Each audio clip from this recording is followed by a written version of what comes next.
Bonsoir à tous et bienvenue à notre webinaire Danse et photographie hors scène. Je vais laisser encore quelques minutes le temps aux gens de se connecter. On est déjà assez nombreux. Voilà, donc ne vous inquiétez pas, ça va démarrer dans quelques minutes, vers 18h03, 18h04, le temps que les gens se connectent. Soyez patients, on arrive.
Allez, il est 18h passé d'une minute. On va encore attendre, allez, 2 minutes et puis après, on démarre. J'espère que tout le monde nous entend. N'hésitez pas, si vous avez des soucis de son, à nous informer dans le chat, dans la petite boîte à questions. Voilà, on réagit vite, on va vous répondre, mais je crois que pour l'instant, tout le monde nous entend très bien.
Hop.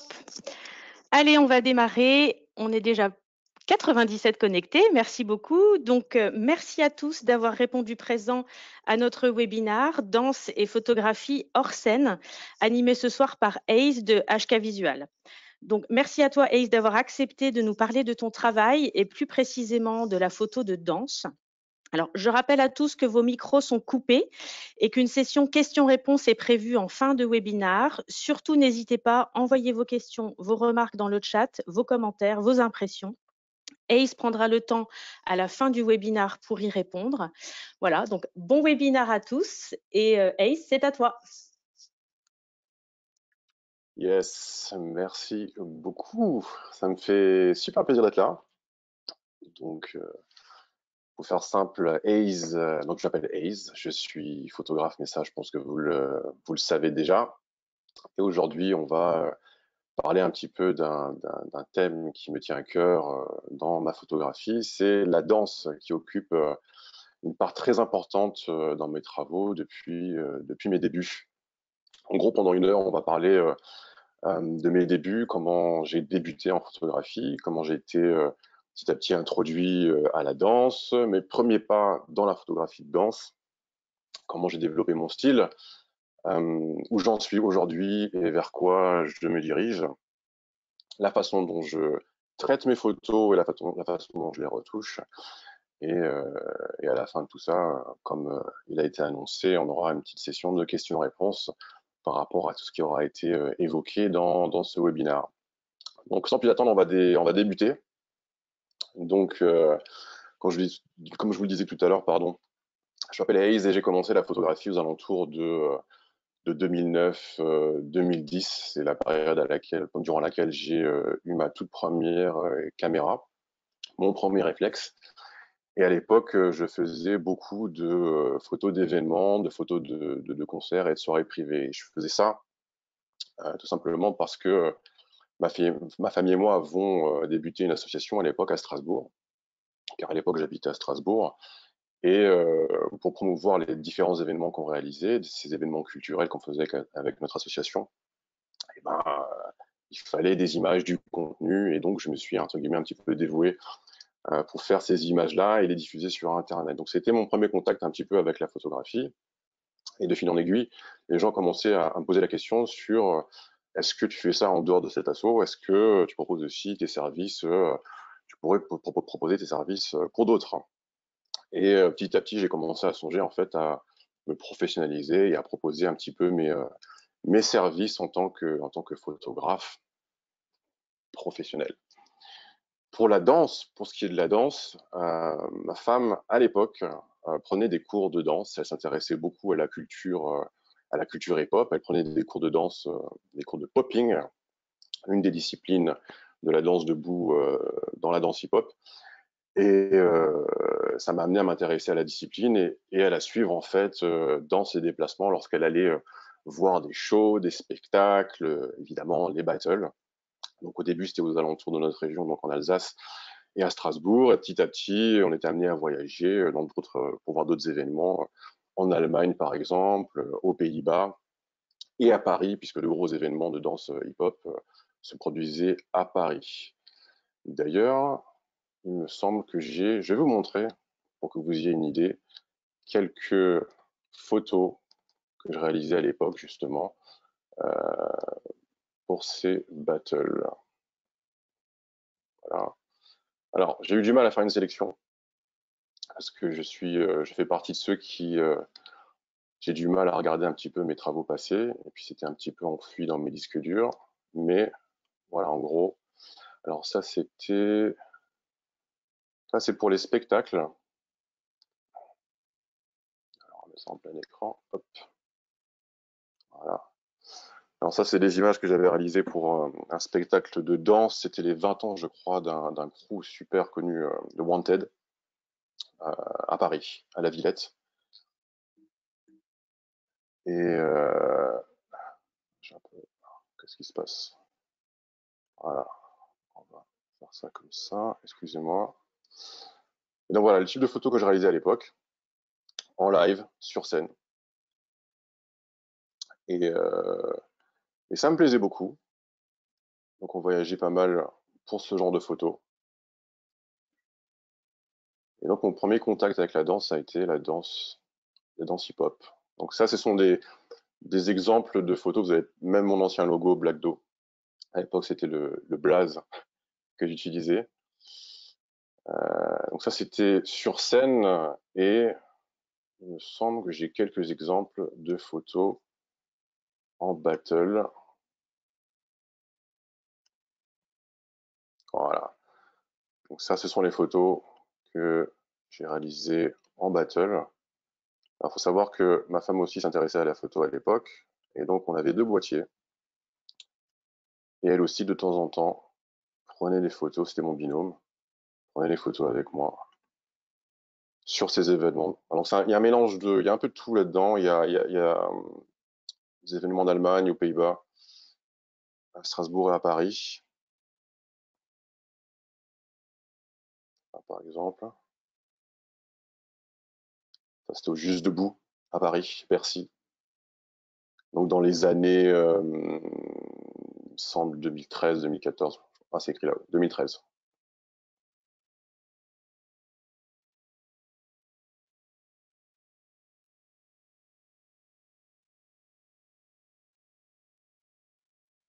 Donc voilà, grosso modo, le type d'image que je réalisais. En fait, c'était un petit peu des photos reportages. Parfois, j'allais aussi réaliser des photos en coulisses. Et Ace, je me permets de t'interrompre une oui, petite seconde parce qu'on vient d'avoir une question sur les premières photos que tu as réalisées sur scène. ouais. Est-ce que toi-même, tu es sur scène pour photographier? Alors, ça se décide en fait lorsqu'on demande les autorisations, lorsque je vais aller démarcher le festival ou le spectacle en question. Et si les organisateurs ont prévu à l'origine un box pour les médias et pour les photographes, ben vous allez vous retrouver en fait dans un espace dédié qui est soit très proche de la scène, ou en tout cas dans un angle assez optimal pour que nous puissions prendre des photos au plus près des danseurs. Mais je ne suis pas directement sur scène. Voilà. Ok, merci. Donc voilà pour la photo de danse sur scène. Et, euh, et cette période-là, en fait, elle n'a pas duré super longtemps me concernant, parce que je me suis toujours laissé guider par mes rencontres et par mes envies, et aussi un petit peu par le portefeuille, puisque durant cette période-là, en fait, j'ai commencé à proposer des prestations en tant que photographe, et ben, pour certains de ces événements-là, qui sont des événements qui n'ont pas forcément énormément de moyens, et c'est pas forcément évident toujours de payer les photographes. Et donc, je me suis guidé un petit peu en fonction de ces choses-là. Et c'est ce qui m'a amené un petit peu à quitter le milieu de la culture hip-hop pour aller vers d'autres types de danse. Euh, j'ai voulu aussi, d'une certaine manière, quitter cette façon de photographier la danse. J'étais émerveillé par par ces performeurs et par ces performances que j'avais devant mon objectif. Mais il y avait souvent un souci avec le cadre dans lequel je les photographiais. Et en fait, j'avais de plus en plus ce désir de sortir de la scène, de sortir de l'événement, et de pouvoir avoir un peu plus de liberté et une possibilité de créer des choses un peu plus personnelles avec les danseurs, et donc de les sortir de ce contexte-là. Donc assez rapidement, j'ai arrêté de faire ce type d'événement, et en continuant à faire des photos de concert et des soirées privées, ce genre de choses, j'ai développé une série personnelle que j'ai appelée à l'époque In Motion, en anglais. Et le concept était très simple, si on peut appeler ça un concept aujourd'hui. L'idée, c'était de prendre un danseur et de le photographier dans un endroit dans lequel on l'attendrait pas en fait, dans un endroit atypique, original, ou tout simplement, et c'est ce que j'ai fait au tout début, dans la rue en zone urbaine en fait. Et donc c'est ce qu'on va aborder tout de suite. Et, euh, et surtout, en fait, je vais partager avec vous mon expérience sur mon tout premier shooting de danse, qui va aussi vous permettre, si vous vous intéressez à la danse d'une certaine manière, ou même si vous vous intéressez pas à la danse, d'appliquer certaines choses que je vais partager avec vous. La première question qu'on me pose, une des questions qu'on me pose le plus en fait concernant ce type de photographie, c'est comment trouver ses premiers modèles. C'est pas forcément évident, surtout quand on connaît personne dans la danse, quand on n'est pas danseur soi-même. Il y a une chose très simple, ça paraît évident quand je le dis, mais à moins de vivre vraiment dans un tout petit village, vous avez forcément une asso qui s'intéresse à la danse, qui donne des cours, ou des écoles de danse, ou un centre chorégraphique, ou des événements liés à la danse d'une certaine manière. Et le conseil que je donne en règle générale, c'est d'aller s'intéresser à ce genre d'événements ou à ce genre de lieux, aller directement à leur rencontre, euh, leur poser des questions tout simplement leur proposer vos services, et de savoir si il y aurait parfois parmi les professeurs des gens qui seraient intéressés peut-être de poser pour vous. Il y a parfois aussi des endroits où vous pouvez laisser des messages dans ce type de lieu. Vous pouvez laisser une annonce où vous expliquez très rapidement l'objet de votre projet en quelques lignes, avec quelques images, quelques photos en exemple, et vous laissez vos coordonnées en disant voilà, j'aimerais tester, faire des photos avec des danseurs. Si ça vous intéresse, contactez-moi. Et moi, c'est un petit peu comme ça que j'ai fait mes premières rencontres, notamment avec le Centre chorégraphique de Strasbourg, où je me suis directement déplacé à un des cours. J'ai repéré une ou deux personnes qui pourraient m'intéresser en les regardant bouger. Je les ai contactés et on a organisé comme ça notre premier shooting photo. Évidemment, aujourd'hui, en 2020, on a les réseaux sociaux, on a Instagram, on a Facebook, Twitter, TikTok, peu importe sur quelle plateforme vous êtes présent, donc qui facilite aussi les contacts et la recherche de danseurs pour vos projets, mais il n'y a rien de mieux pour moi que le contact direct, en fait, de rencontrer la personne, parce que d'échanger en vrai, de pouvoir voir physiquement la personne. Alors, je sais que c'est un peu compliqué en ce moment avec le Covid, mais lorsque tout ça sera, entre guillemets, derrière nous, j'espère qu'on pourra à nouveau faire ce genre de choses. Euh, Lorsque vous avez trouvé votre modèle, évidemment, la suite, c'est d'organiser tout ça. Donc, trouver le lieu. En règle générale, pour votre premier shoot, idéalement, c'est de choisir un lieu simple, en fait, facile d'accès. Vous n'avez pas besoin de demander d'autorisation, donc en pleine rue. Et ensuite, vraiment de simplifier la mise en scène et le concept de votre premier shooting photo, surtout si vous ne connaissez pas très bien la personne. Donc, la préparation pour moi, c'est vraiment la clé. Les premiers échanges que vous allez faire avec cet artiste avec qui vous allez travailler. Donc, en gros, la création d'un mood board. Pour ceux qui ne savent pas ce que c'est qu'un mood board, en gros, c'est la collection d'un certain nombre de photos qui vont illustrer le shoot que vous allez réaliser avec cette personne-là. Donc, ça peut être n'importe quoi, hein. Ça peut être des images, ça peut être des textures, ça peut être des lieux, ça peut être des couleurs, tout ce qui est en lien avec le shooting photo qui va vous aider en fait à choisir les tenues et même à choisir les poses. Alors vraiment, si vous ne connaissez rien en danse, si vous connaissez la spécialité de la personne que vous allez photographier, essayez de trouver en amont le type de pose qui pourrait vous intéresser et les envoyer directement à l'artiste pour qu'elle puisse vous faire un retour directement avant le shoot et vous dire bah écoute, ça je suis capable de le faire ou ça je ne suis pas capable de le faire. Comme ça, chacun le jour J aura une idée claire de ce que l'un attend de l'autre et vous allez perdre beaucoup moins de temps sur vos premières prises. Parce que ça, c'est quelque chose que j'ai fait malheureusement à mes débuts, c'est de l'improviser, de faire de l'improvisation totale, c'est d'arriver, première rencontre avec le danseur ou la danseuse dans mon objectif, et directement, bah, vas-y, fais-moi un truc, je te photographie, et puis on voit ce que ça donne. Ça, c'est vous risquez voilà, ça peut être catastrophique comme résultat. Vous risquez d'être frustré à la fin de votre shoot si vous débutez votre première séance comme ça. Alors évidemment, il y a plusieurs méthodes, il y a plusieurs approches. Moi, j'ai essayé deux méthodes qui, pour moi, sont les, les deux approches, deux principales approches pour photographier des danseurs. La première, c'est un petit peu la même approche que j'avais lorsque je photographiais des gens sur scène, lorsque c'était en live, c'est-à-dire demander à la personne, par exemple, de danser et d'essayer de capter des moments, une émotion ou voilà, d'essayer de choper des choses intéressantes dans ce qui se passe devant votre objectif. Ça, c'est la première méthode, avec ou sans musique. Il y a certaines personnes qui arrivent à improviser. Bon, elle n'est pas obligée d'improviser, elle peut aussi danser sur de la musique, une chorégraphie qu'elle a déjà répétée ou qu'elle connaît par cœur. L'autre méthode, c'est lorsque je vous parlais tout à l'heure de préparation de pauses, par exemple, maintenant que vous avez les pauses, c'est de prendre ces pauses comme base et de les développer, d'essayer de changer légèrement, parce que évidemment, ça n'a pas vraiment d'intérêt, peut-être pour vos premiers shoots, mais ensuite, petit à petit, il faudra aller vers des choses, de ne pas recréer exactement en fait ce que vous avez envoyé, parce que ça serait dommage, ça a déjà été fait. Donc autant essayer d'apporter votre touche personnelle. Et donc il y a il y a deux camps en fait. Il y a le côté hyper posé, hyper préparé à l'avance, et l'autre qui est un peu plus improvisé. Vous pouvez aussi trouver un juste milieu, mais chacun a ses avantages et ses inconvénients.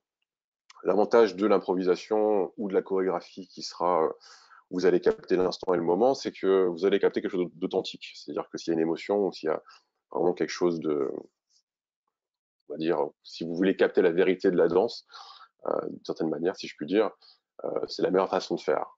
L'inconvénient, c'est que vous allez être peu précis dans vos compositions par rapport au lieu que vous avez choisi pour photographier votre modèle, par exemple. Moi, je suis devenu avec le temps un maniaque de la composition, et du coup, avec l'improvisation, le problème, c'est que vous maîtrisez pas grand-chose. Vous êtes un petit peu à la merci de ce qui se passe devant votre objectif. C'est un petit peu ce qui m'a fait quitter les spectacles en live, la captation de spectacles en live, c'est le fait de pas maîtriser un minimum ce qui se passe devant mon objectif. Et donc moi, j'ai commencé par cette méthode-là, donc d'essayer de capter quelque chose, et petit à petit, j'ai dévié vers l'autre méthode, c'est-à-dire de préparer en amont, d'avoir une idée très précise en tête de ce que je voulais faire le jour J. Vous allez voir par la suite, avec certains exemples que je vais partager avec vous, il y a un choix tout particulier. Enfin, en tout cas, les lieux sont très importants pour moi. Et, euh, et voilà, c'est ce qui va constituer un petit peu mon style au travers des années. Je vais revenir un petit peu en arrière sur ce que je disais par rapport à le fait de simplifier vos images. Et on va revenir aussi sur des photos que je réalisais à une certaine époque. Donc là, on est entre 2012 et 2015. Voilà, ça comme ça. Voilà. Donc, en gros, ça s'était fait à Paris avec une personne, elle s'appelle Ambre. J'espère que je vais pas planter avec les prénoms. Ambre Chabou. C'est une ancienne gymnaste, aujourd'hui à la retraite. Et voilà, c'est le type de photo que je réalisais à l'époque, sans flash, sans voilà, avec la lumière en lumière naturelle. Euh, donc là, évidemment, il y a entre guillemets deux sujets, La Fontaine et Ambre. Et c'est le genre de choses où, le genre de pose par exemple, je sais qu'elle est très à l'aise sur ce genre de pose, donc il n'y a pas de prise de tête sur la direction de comment est-ce qu'elle va se positionner par rapport à la composition de ma photo. Je savais déjà en avance comment j'allais photographier cette fontaine, comment j'allais la placer. Et après, il a juste fallu régler certains détails comme la position de la main au centre, sa position à elle, pour pas trop cacher la fontaine derrière. Et évidemment, vous allez voir que sur beaucoup de mes photos, il n'y a jamais de public. Donc, il faut shooter au bon moment. En règle générale, j'essaie de faire ça très tôt le matin parce qu'il y a une lumière plus douce et surtout le matin, il y a moins de monde. Et j'essaie d'attendre le moment où il n'y a pas de touristes, surtout lorsque vous shootez autour des monuments. Attention aux escaliers. Donc là, pareil, vous voyez un petit peu le côté l'ancienne gymnaste qui parle. Attention à la sécurité hein, sur vos sessions, sur vos séances de photos de danse. Évidemment, on veut blesser personne. Ça a été fait à Londres. Alors, c'est une photo qui, moi, aujourd'hui, ne reflète pas vraiment mon travail actuel parce que c'est au niveau du traitement, en fait, c'est au niveau des couleurs. Donc, j'ai poussé vraiment les couleurs très, très, très, très loin. J'y reviendrai plus tard. Mais voilà, ça fait partie un petit peu de mon histoire, de mon passé. Il faut pas en avoir honte. Donc, pareil, à Londres, avec Bridget, toujours en lumière naturelle, hein, avec ce qu'on a donc à Londres, avec le temps pourri qu'on a là-bas souvent. C'est pas évident d'avoir une belle lumière, donc on fait avec ce qu'on a. De nuit, ça peut donner une atmosphère complètement différente. Et vous allez sûrement remarquer que dans beaucoup des photos que je vais vous montrer, il y a souvent des femmes. Donc ça, c'est pas une volonté de ma part. C'est juste qu'avec le temps, j'ai plus été approché par des femmes que par des hommes, mais j'ai photographié des hommes aussi par le passé. Donc pendant ce séjour à Londres, il y a ce danseur qui mélange danse hip-hop et contorsion.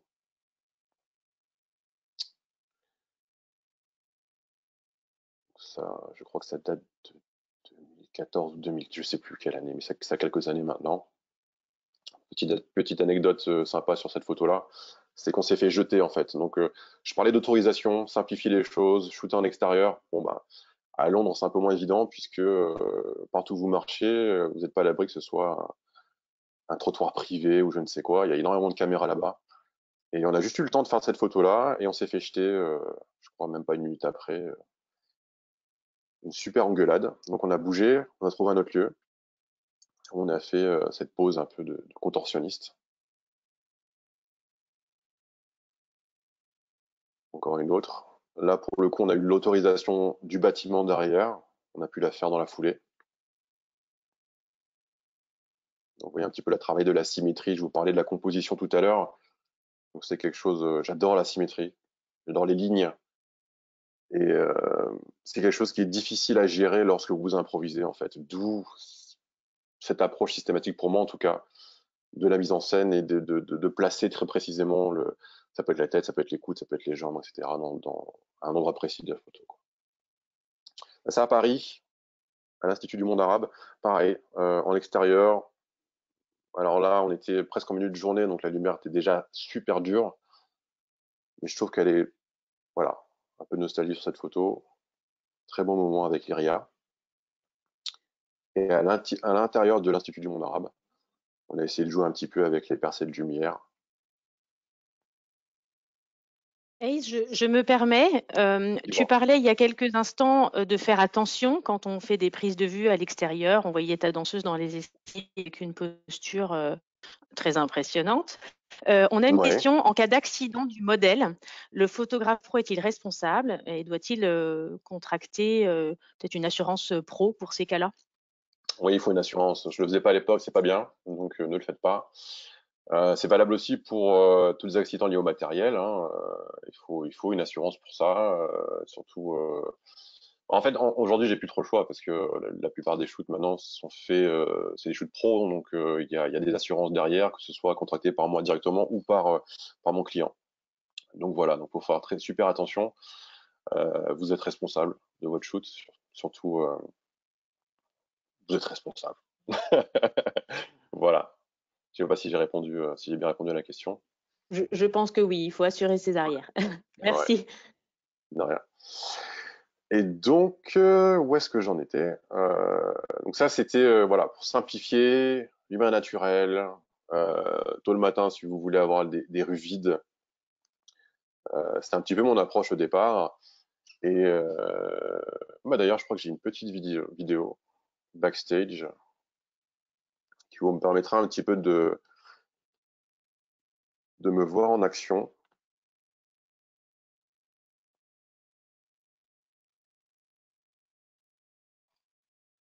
Voilà. Donc aussi cette jeune demoiselle, Maëva, qui mélange un peu aussi danse, contorsion, est une ancienne gymnaste. Là, elle est posée pour moi parce que j'étais en train de tester le tout nouveau Canon EOS R5 que j'avais eu au tout début, il y a quelques mois. Et, euh, et voilà, sur ce genre de shoot où vous êtes tout seul, vous n'avez pas d'assistant, rien, et ben, faites au plus simple. Un petit mouvement de robe.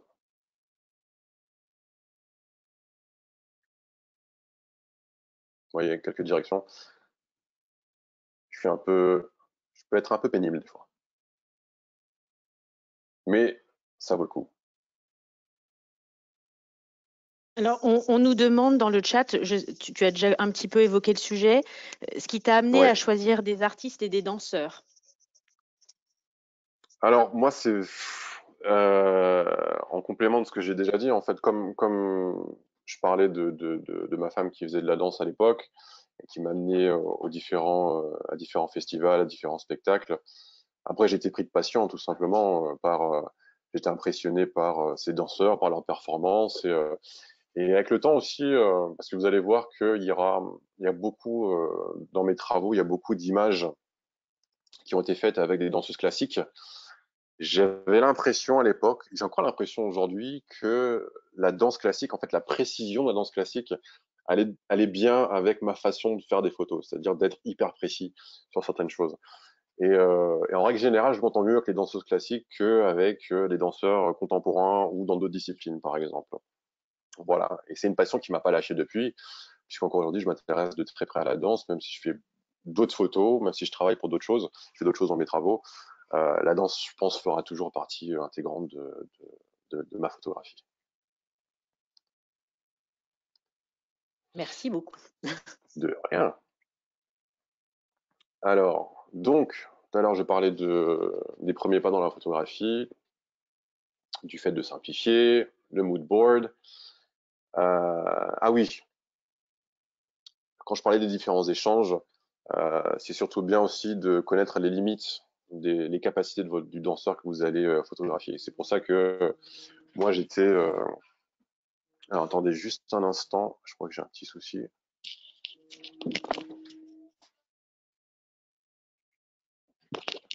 Les aléas du Désolé. direct.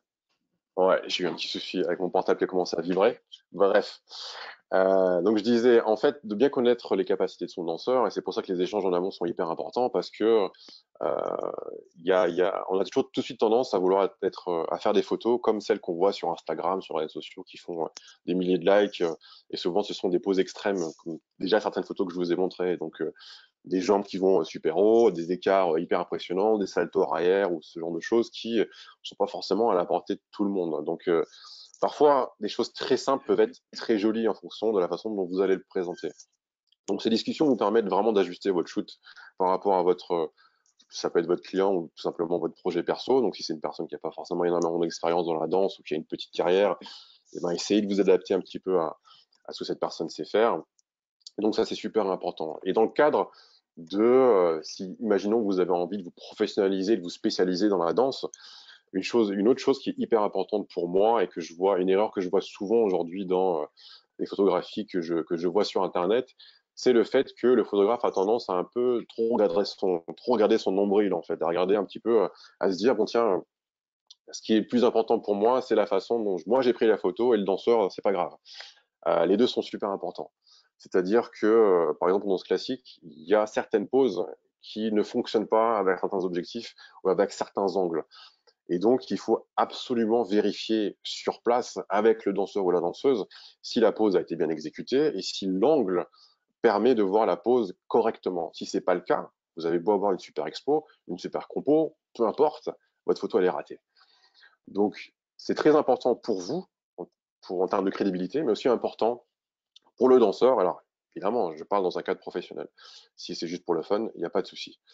Et donc, soit vous, et là vous allez perdre beaucoup de temps, vous allez demander, mais si vous êtes tout seul et que vous n'avez pas les moyens, vous n'avez pas le choix, vous êtes seul avec votre modèle, vous êtes obligé à chaque fois, quand vous pensez avoir la bonne photo, de lui montrer, de lui dire, voilà, est-ce qu'il y a un truc que tu veux changer, un détail que tu veux améliorer, etc. Si elle vous dit que c'est bon, eh bien, vous passez à autre chose. Si vous avez le luxe, ça peut être sur un contrat par exemple, d'avoir euh, un budget pour avoir un assistant qui lui-même est un danseur, un chorégraphe, et qui a l'habitude des shootings photos, qui connaît aussi directement le danseur ou la danseuse, eh ben c'est idéal. Cette personne va se passer derrière vous. Ou si vous utilisez un écran déporté, elle va pouvoir voir en direct les photos que vous êtes en train de réaliser, et elle va pouvoir vous aider vous et aider la personne en face à se positionner correctement ou à réaliser le mieux possible les différentes poses et différentes choses que vous essayez de créer. Il faut savoir aussi un truc hyper important qu'il ne faut pas oublier, c'est que les danseurs ont l'habitude de se voir dans un miroir.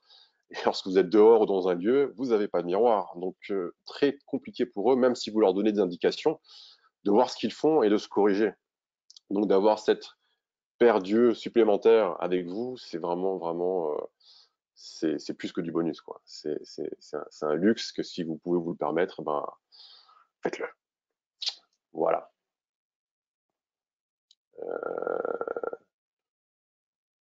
Tout à l'heure, je vous parlais un petit peu d'improvisation, du fait de laisser votre danseur, votre danseuse improviser devant votre objectif. Alors je vous disais que moi j'étais plus un fanat de la mise en scène et des choses hyper précises et préparées. Ça ne m'empêche pas de temps en temps de quand même avoir recours à cette méthode-là. Je vais vous montrer quelques images. Et hop, voilà. Alors, vous voyez du coup, j'ai utilisé un fond, on va dire un décor un peu plus neutre entre guillemets.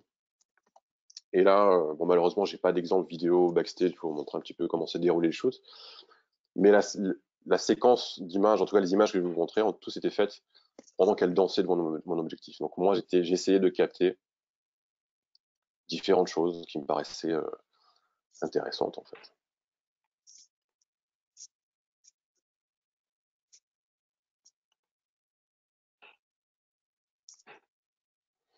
Et c'est vrai que le gros avantage, c'est que eh ben, c'est plus simple pour le danseur en fait d'être dans une certaine émotion que de lui demander par exemple, bon bah voilà, est-ce que tu peux faire ça avec ton visage maintenant? Est-ce que tu peux être plus ci, plus ça, plus ce qui n'est pas forcément évident lorsque vous mettez en scène, puisque vous allez donner énormément d'indications aux danseurs et parfois bah, le danseur peut bugger. Là, pareil sur cette série de photos que je vais vous montrer. Elle était allongée sur le dos. Mais je lui ai dit, voilà, de jouer avec le positionnement, et notamment le haut du corps et les bras.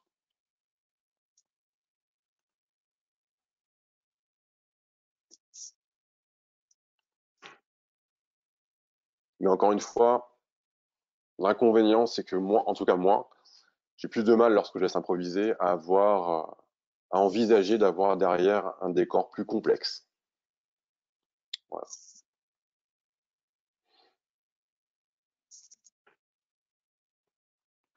Alors, attendez, me revoilà.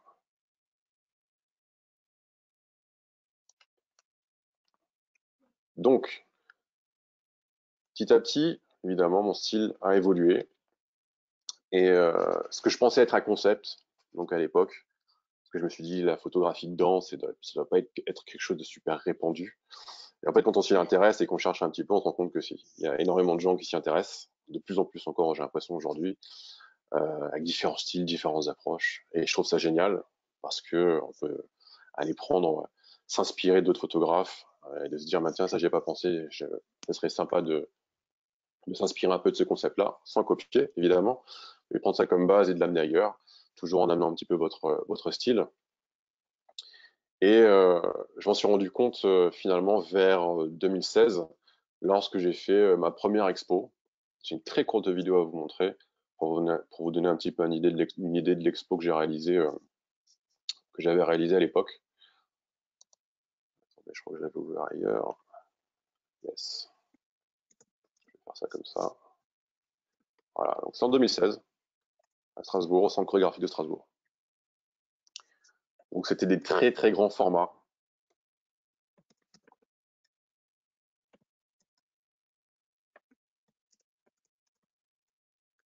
Et ça reste une expérience particulière parce qu'on sort aussi du cadre des réseaux sociaux. Et comme j'ai en plus j'avais une tendance à utiliser beaucoup d'objectifs grand angle, donc des objectifs qui me permettaient de capter aussi beaucoup de ce qu'il y avait autour du lanceur. C'est des choses qui sont difficiles à apprécier sur Instagram, par exemple, où la qualité des images n'est pas terrible, où les gens ont tendance à consommer Instagram sur leur portable. Donc, à un moment donné, d'envisager à faire une exposition, c'était vraiment quelque chose qui était très important pour moi. Mon travail, entre-temps, a beaucoup évolué. Et une question qu'on me pose de temps en temps, c'est mais finalement, bon, la photographie de danse, c'est sympa, mais dans quoi comment on peut utiliser ces photos-là d'un point de vue professionnel? Alors, la réponse la plus simple à cette question et la plus évidente, finalement, c'est avec les compagnies de danse, tout simplement. Donc, les compagnies de danse qui ont besoin de matériel de contenu pour aujourd'hui pour les réseaux sociaux, pour leur site internet, pour promouvoir un spectacle ou des spectacles ou tout simplement leur programmation. Je crois que j'ai eu des exemples. J'ai un exemple évidemment. Donc ça a été fait il y a quelques années pour le ballet de Genève. Alors là, c'est les photos. J'ai envie de dire, bon, elles sont retouchées, mais elles n'ont pas été utilisées telles quelles. Elles sont recadrées, et puis il y a eu des incrustations de texte, ce genre de choses, etc. Mais voilà, c'est en gros les images que j'avais envoyées à la com à l'époque. Donc pour le ballet de Genève.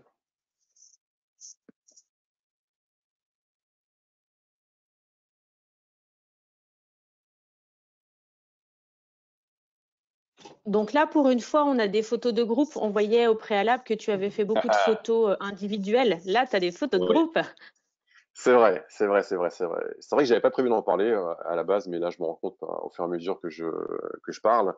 Euh, en fait, si je reviens un peu sur ce que je disais tout à l'heure, lorsqu'on débute, il vaut mieux commencer avec un seul danseur et pas un groupe, parce que d'expérience, à partir du moment où vous avez deux trois personnes en même temps de votre objectif, ça peut être la foire très rapidement, parce que ça papote, on est un peu à la cour de récré, quoi.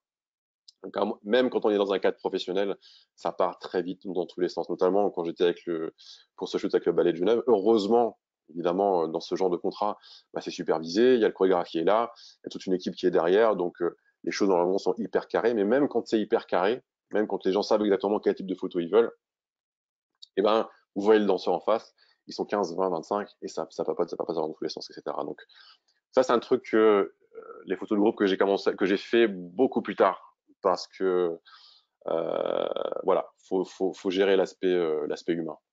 C'est pas forcément évident.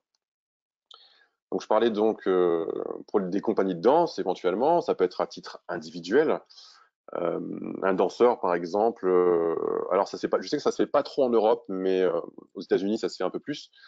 Un petit peu comme les acteurs, les danseurs ont parfois besoin pour leur portfolio, pour leur CV, de photos d'eux en pleine action ou juste posés.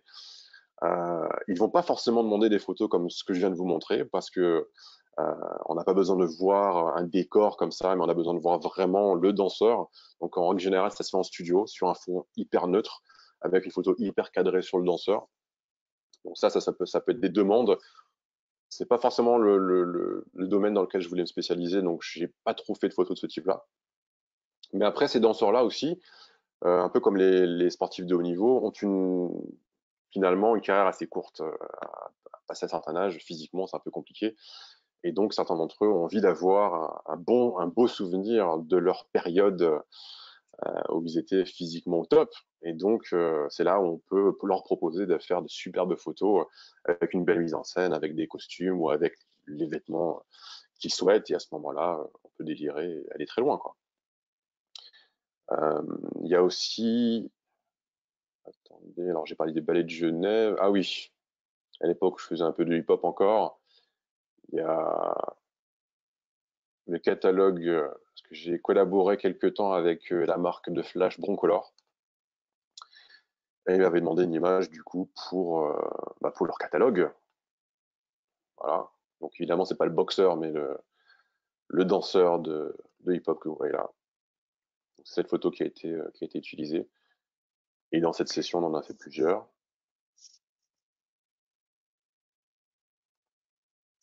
Voilà. D'ailleurs, à ce propos, on a pas mal de questions dans le chat sur le matériel que tu utilises.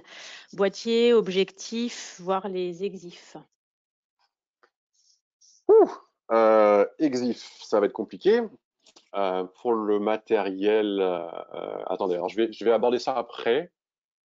Pas de Alors souci, j'ai quand tu parlé, veux. ouais, parce que j'ai peur d'oublier en fait les différents domaines dans lesquels moi j'ai pu m'illustrer, vendre mes travaux, etc.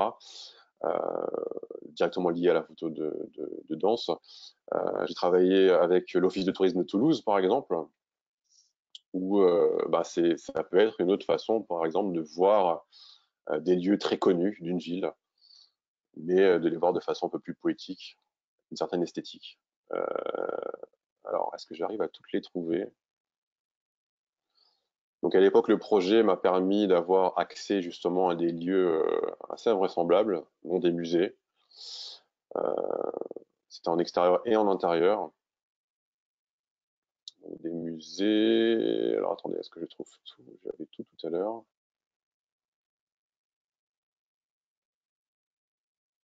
Yes. On va vers ça devrait aller. Voilà, donc pour ceux qui habitent Toulouse, vous avez peut-être vu ces photos tournées. Alors j'ai pas tout, j'ai fait une petite sélection. Et voilà, pour vous donner un petit peu un exemple. Alors pas la deuxième, on fait pas partie. Celle-là. Ça change un peu de la danse que je vous ai montré pour l'instant, du tango. Voilà, parce qu'il y a une communauté de danseurs de tango sur Toulouse et je voulais absolument intégrer ça dans la série. Donc ça a été fait à l'hôtel à César. Le dôme de la Grave, évidemment. On a même réussi à choper, je ne sais pas si vous arrivez à voir sur votre écran, mais le petit avion derrière. Bon, celle-là, il fallait la choper vite parce qu'il y avait énormément de monde sur le pont. À nouveau, les sorts de tango.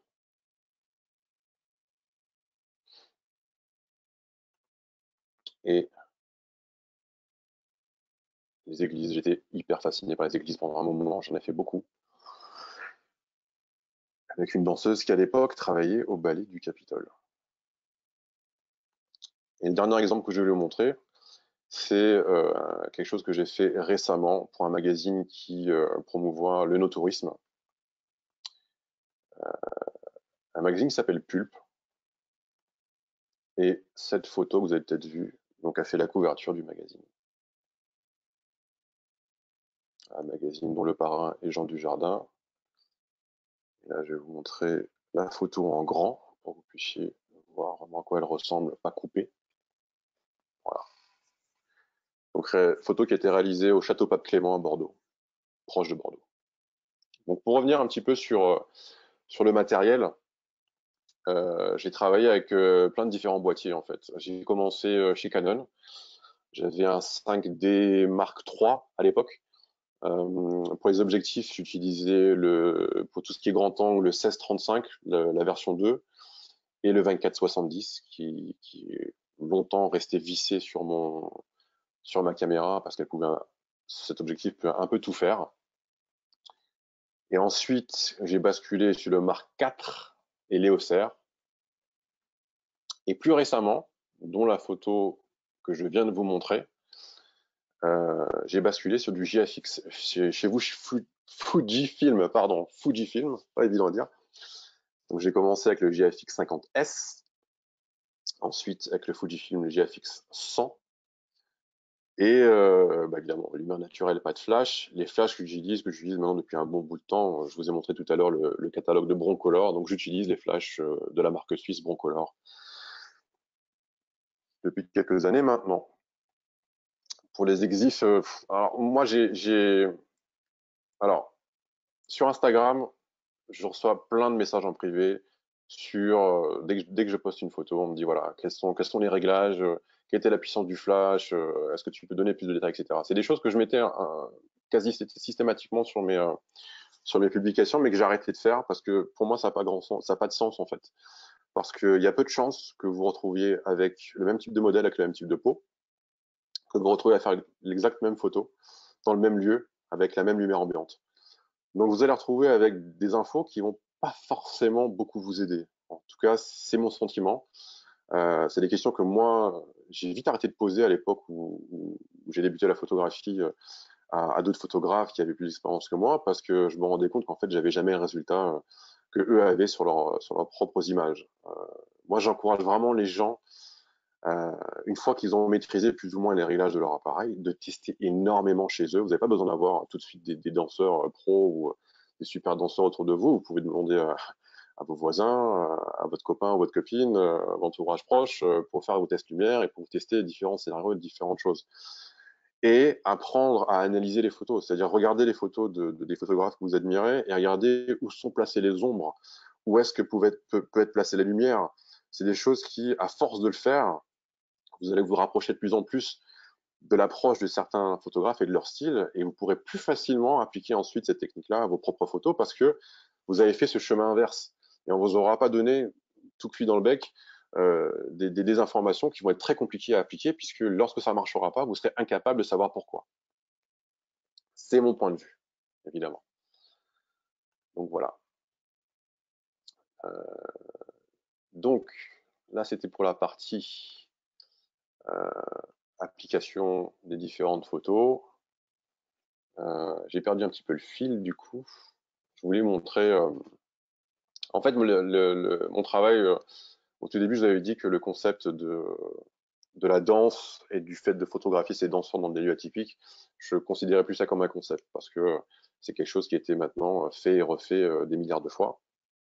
Et un petit peu comme à l'époque quand j'ai voulu quitter ce qui se passait sur scène, que j'ai commencé à faire plus de mise en scène, ben petit à petit j'ai envie d'amener d'autres éléments en fait à mes shootings qui sont dédiés à la danse. Donc quand je parle d'éléments, ça peut être des accessoires et je crois un peu plus tôt je parlais de l'importance des lieux. Donc je vais vous montrer une petite vidéo que je vais essayer de commenter en direct. Si je la trouve. Boom. Yes. Voilà. Donc j'ai fait en sorte de choisir un shooting photo avec un dispositif minimum. Donc j'ai juste mon assistante qui est ma femme, Marlène, qui est devenue avec le temps une experte de la manipulation du voile.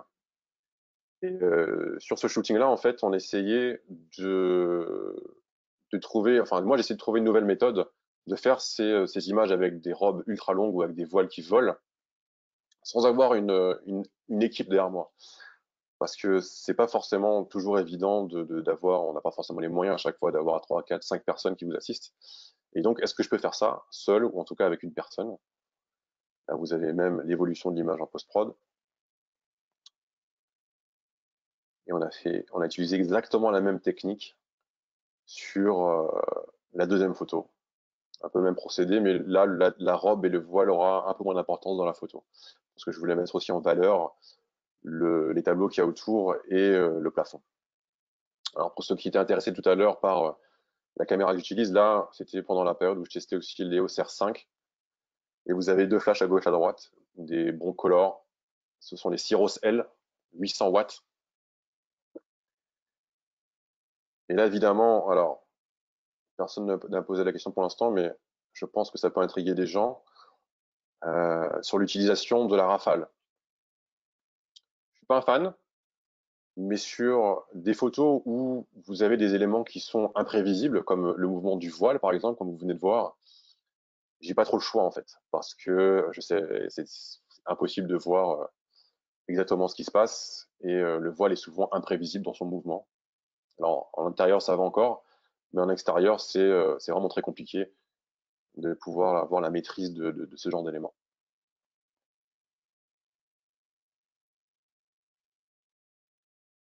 Voilà. Donc là un autre exemple avec un voile un peu plus court entre guillemets.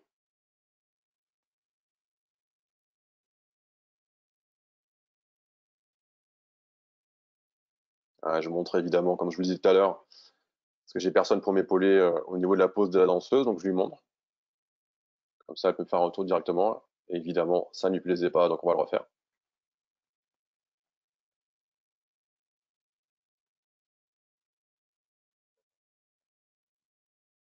Et des fois aussi, c'est moi qui suis pénible, donc je vais lui demander de refaire pour avoir, pour corriger tel ou tel détail. Et là, normalement, je crois qu'on a la photo, si je dis pas de bêtises. Et voilà le résultat final. Donc je voulais absolument avoir ce tableau en fond. Cette dernière, voilà, on discute de la pose. Les petits détails de la main que je voulais avoir en dessous du menton.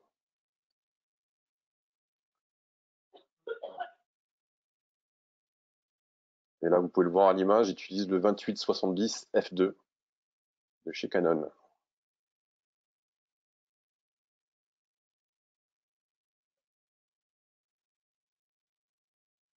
Voilà, après validation de la danseuse. Et je voulais absolument la main là, le pied là. Voilà, c'était super souvenir ce shoot. Voilà. Alors, attendez, est-ce que j'avais un autre truc à vous montrer? Non, je crois que c'est bon. Donc en gros, c'est ça. C'est un petit peu la direction que je suis en train de prendre aujourd'hui. Je rajoute des éléments. Donc là, j'agrandis les robes. Je rajoute un petit peu d'atmosphère. Parfois, ça peut être un peu de fumée. Surtout en extérieur où j'ai fait pas mal d'expériences avec des bombes de fumée. J'ai quelques exemples que je vais vous montrer après. Si c'est passé un petit peu trop vite, je vais vous montrer d'autres images, les images que je vais vous montrer et d'autres images aussi que j'ai réalisées entre temps. Il y avait celle-ci qui date de quelques années mais qui est sympa. Toujours avec ce travail de voile. Alors attendez, il y a ça aussi qui était sympa que j'avais fait à l'époque. Et celle-là. Allez, c'est parti. Je vous montre tout de suite. Boum. Donc ça a été fait à Toulouse, château de la Rainerie, avec ma fidèle assistante Marlène, qui, je dois le dire, a fait un super boulot avec le voile. Pareil. Donc voilà, c'est au choix. Hein. Si vous voulez gagner du temps, vous prenez une équipe, des potes qui viennent vous aider et qui vont manipuler le voile en direct. Ou la méthode que j'ai utilisée pour l'autre photo que les autres photos que je vous ai montrées tout à l'heure, c'est-à-dire que eh ben, on va faire un côté, on va faire l'autre et on va tout assembler en fait en post-prod. Idéalement, comme pour cette photo par exemple, cette photo, tout a été fait sur place. C'est mon approche de base. J'essaie de tout faire sur place. Pas de manipulation en poste. Quand je dis pas de manipulation en poste, je parle évidemment de la danseuse. J'essaie de faire en sorte à ce que la performance soit intacte. Donc on ne modifie pas ça. Si c'est mal fait, à la prise de vue, il faut le refaire. Alors les deux images, attendez, je vais revenir celle-là. Celle-ci et celle-là. Je suis super content parce qu'en fait, je suis l'un des rares à avoir eu accès à l'intérieur du Dôme de la Grave à Toulouse. Très peu de photos qui ont été faites pendant cette époque-là. Alors pour ceux qui pourraient être outrés, ce lieu est désacralisé. Donc on a eu toutes les autorisations nécessaires pour faire nos photos dedans. Et aujourd'hui, ben, ce lieu est en construction, donc il ne ressemblera plus du tout à ça. Et toujours le travail avec les longues robes, avec une autre danseuse à l'intérieur de la maison Giscard. Là, pareil, c'était téléphone d'une prise.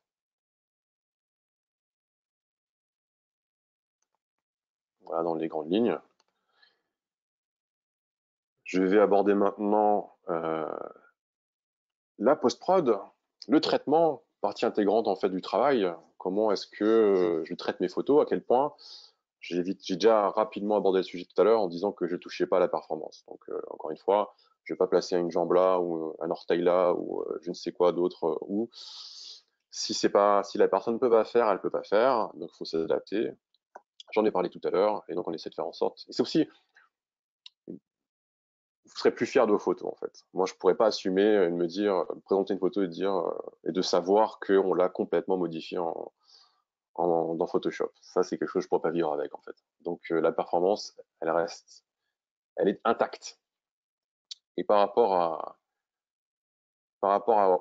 mon traitement photo, j'ai eu une approche très lourde au départ, parce que j'avais l'impression à mes débuts que plus je mettais de couleurs, plus je traitais mes photos, plus j'apportais, on va dire, quelque chose de différent par rapport à la photo que j'avais en sortie de caméra, plus j'étais professionnel et plus je faisais quelque chose d'artistique en fait. Non, aujourd'hui mon approche est un peu différente, c'est-à-dire que déjà j'essaie de faire en sorte à ce que en sortie de caméra je sois le plus proche possible de ce que j'ai envie de réaliser, donc tout se fait sur place.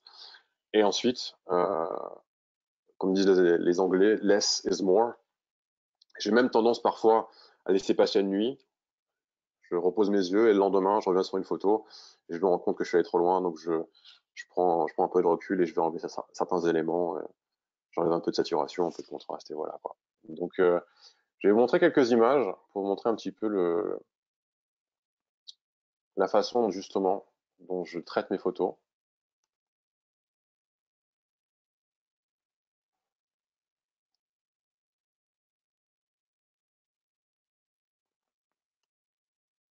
Voilà, par exemple.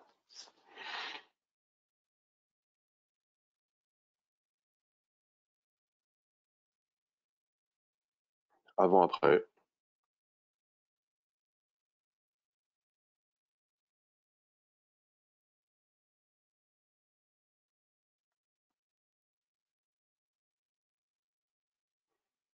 Donc souvent, je vais ramener un peu plus de chaleur, je vais essayer de faire ressortir les tons de chair enfin, en fonction de la peau de la modèle. Parfois, il y a des éléments à effacer, comme le flash là, ou des éléments qui sont indésirables parce qu'ils attirent trop le regard. Donc là, on revient plus lentement justement sur le traitement, parce que c'était peut-être un peu rapide tout à l'heure. Donc, différentes étapes. Donc robe gauche-droite, assemblage. Et vous voyez, on n'est pas très loin finalement au niveau du traitement de la couleur de l'original.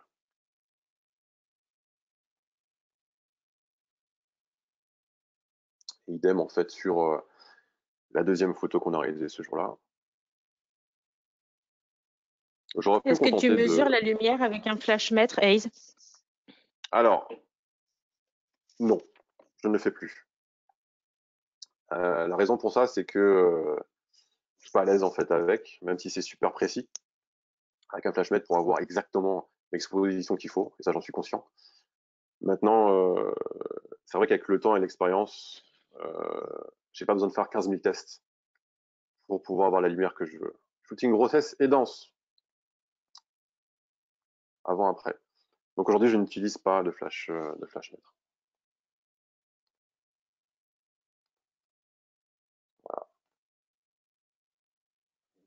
le dernier avant-après m'a pris de court parce que c'est quelque chose que je voulais vous montrer plus tard. Par exemple, sur les autres thèmes qui peuvent être mélangés finalement à la danse. Je vous parlais tout à l'heure d'accessoires qu'on peut amener. Alors, ça, c'est une photo très simple à réaliser où j'ai fait ramener un flash en haut à droite pour déboucher un petit peu les ombres. Mais on reste sur un rendu naturel au niveau du résultat final. Alors la vidéo est très il y a eu beaucoup de grains dans la vidéo parce qu'il y avait très peu de lumière en fait sur place. La lumière était vraiment faible. Mais l'idée c'était quand même de garder en lumière principale celle de la fenêtre. Donc là c'est les mêmes photos que vous venez de voir mais en plus zoomé. Comme j'utilisais le GFX100, donc c'est 100 mégapixels, je peux me permettre, si besoin, de redimensionner mes photos. Et là, je parlais d'accessoires tout à l'heure, c'est les fameuses bombes de fumée. Alors, évidemment, plus vous incorporez des éléments aléatoires et imprévisibles, comme des bombes de fumée, plus ça va être compliqué à mettre en place et à réaliser, évidemment. Alors, on a récupéré hein, la grenade et on l'a acheté dans un recyclé, évidemment. Et voilà le résultat final.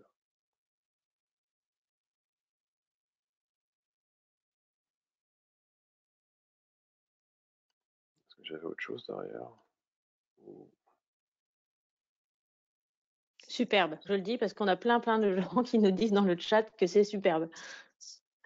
Cool, merci. C'est vraiment cool. Est-ce que j'avais autre chose à vous montrer? Oui, comme je vous disais, j'ai été pris de court par mes exemples d'avant-après parce que la danse, on peut la mixer avec d'autres choses. En fait, récemment, une danseuse qui est devenue une amie entre-temps est tombée enceinte et elle a eu son bébé depuis. Et je l'ai intégré à un shoot que j'ai fait dans un hôtel à Toulouse. Je me dis ça peut lui faire de très beaux souvenirs en tant que danseuse. Donc là, elle est allongée par terre, superbe escalier à la cour des consuls à Toulouse. Voilà.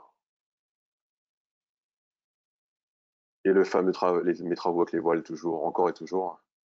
Faire très attention avec tout ce qui est réflexion, en fait, les miroirs, reflets, pardon. Parce qu'on peut voir des fois mon assistante dans le reflet. Donc, il faut faire attention aux petits détails. Et voilà le résultat final.